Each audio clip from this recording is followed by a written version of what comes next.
graduate, and obviously the same thing for me. Like, I think it's been all worth it because of a lot of those same reasons. Like, just having the community, talking to people, like it's like made my life happy, and I love hearing what people say, and people like just being happy from streams and everything, and videos too, and like things people say, especially like people were so happy to be on those videos.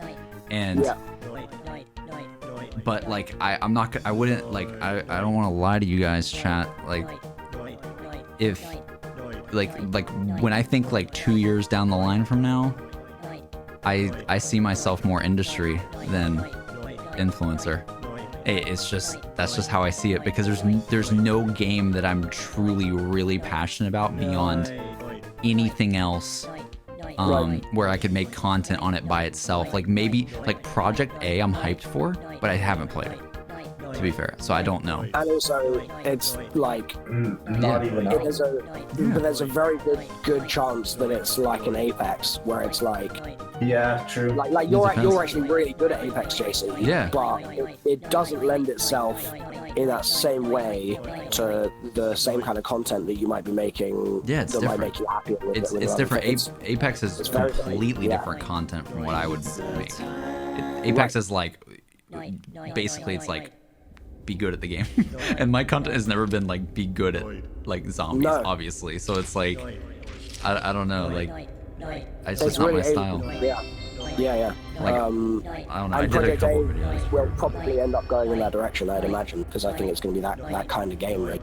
Yeah. But I don't know, I'm in the sort of same boat where, like, I want to do Twitch and everything, like, while I can, the most I can, but it, you know, just down the line, like, I want to go more industry and see, I don't know, like, just something about, like, just getting out of the like the mental headspace of like numbers constantly.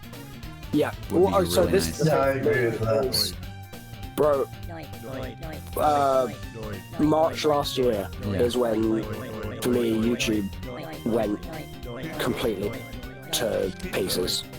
Like February, March, because they made that one change where suddenly everything was it was the system we have now, basically. Like the switch flicked from the last however many years that we've had of roughly the same sort of thing happening. Obviously there's been changes and there's been bits and bobs, but it changed to this thing that we have now, which basically this isn't true in 100% of people's content, but you're really encouraged to make content for the algorithm, not for the viewer.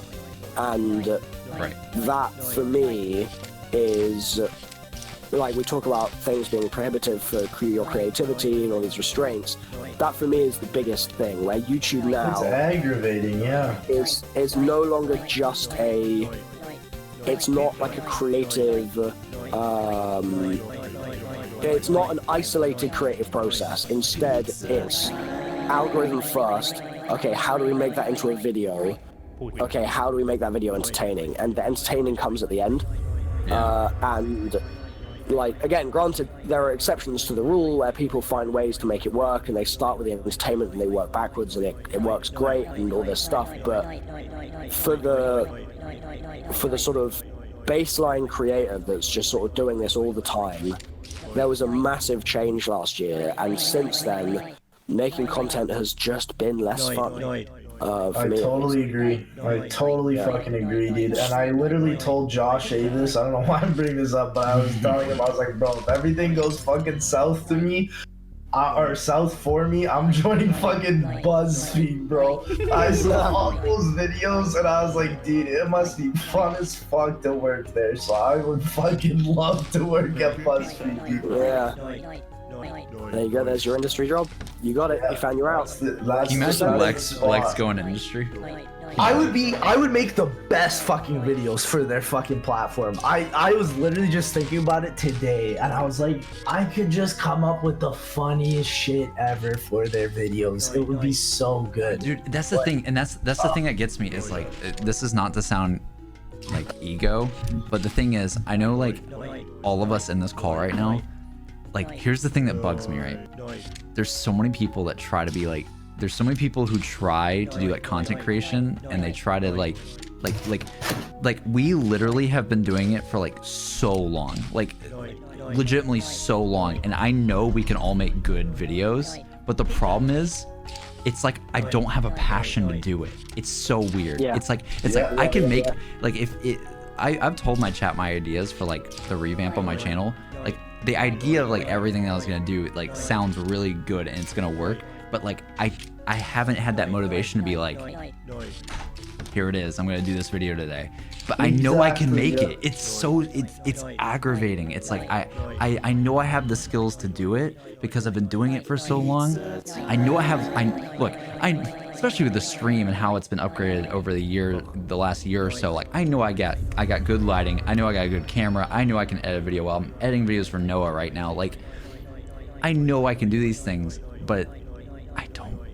It's like my soul doesn't want to. It's like trying to find out who you are, right? Yeah. Because I think that's what it is. You just haven't found out what it makes you. Yeah, but also, right? I think amongst that as well, when you're sort of like let's use Black Ops 3 as an example, right? Because this is something where it's something I've been thinking about a lot in the last couple of months. Like Black Ops 3, I think this goes for all of us, but I'll talk in the first person. So I found like a huge amount of success from that game. Like it was really, really good for my channel. Wait, BO3 or 4? 3. You went from like 30K to like a mil, right? I started that year of uni. I started with 120K subs, but nobody really watching my videos. Like I was getting like 3 to 5K on content, sometimes 10K if it like a banger. And then Shadows came out and instantly everything was 100K, nothing was below that, and I ended the year on about 850K subs. It was like a really, and that was during first year of a physics degree. So that year went really well, but and what I found, like with Revelations, for example, is the example I always use, is that was the only DLC where I wasn't in school, and I was literally at home. I would wake up, I would make content, I'd make like 3 or 4 videos in a day, and then I would go to sleep and I would do it again. And I literally did that for an entire month, and it was the most views that my channel had had at that time in a month ever, and I made over 100 videos that month. And I was so motivated and so happy, and I was streaming, and a lot of those videos are like 8-hour streams. There's like a lot of time being dedicated to it, but again, you get to that point where it's like this is not healthy, because as much as this is the most success I've ever had, like I'm not going out swimming right now. Like I'm sitting at home and I'm making content. I'm squeezing the fruit for all the juice that it's got in it. And what I've come to realize a lot more in the last couple of years, and really last couple of months, is that when you get those highs of content creation where you know, as egotistical as it might sound, but you know that everything you do is going to be gold. Like it's just one of those times where you can't put a foot wrong, and you're really in the rhythm, and you're perfectly in sync with what your audience want, and the momentum is all going in your favor, and all these things. It's difficult to be in that position, and then for naturally that wave to move on. Revelations had to end at some point. The YouTube algorithm changed at that point, and people were doing hot knife cutting videos and hey, what's up? Someone said, does it almost become, or Story said, does it almost become an addiction? Hey, Story. Well, I wouldn't say so. I mean, we can talk about that in a sec. It's more so like progression, I would say. Yeah. Well, that's what I would think, but like... Yeah.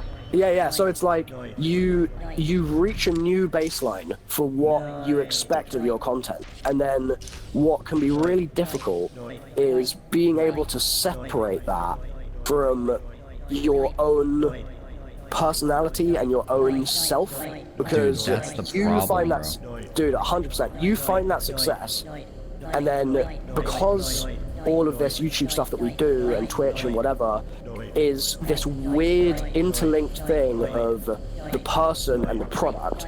It's the personality, the human and the business. They're coming together to create this thing.